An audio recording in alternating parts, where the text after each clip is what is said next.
xứ nắng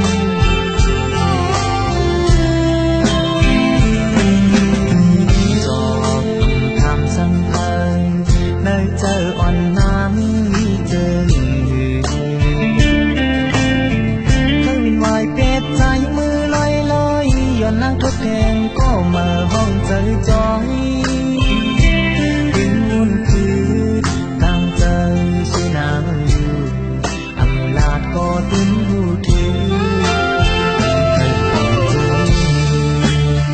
hân nắng hiệt tình trái tì âm hoang sang tì âm mi tăng khí thân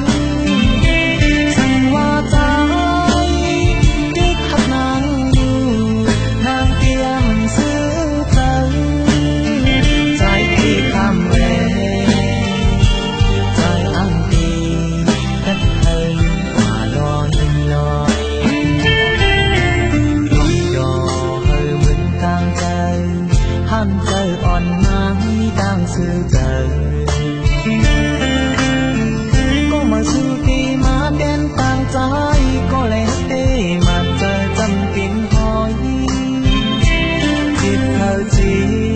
có đi nhìn trời đỏ toàn ta ngang đi xứ trời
có mà hong trời chói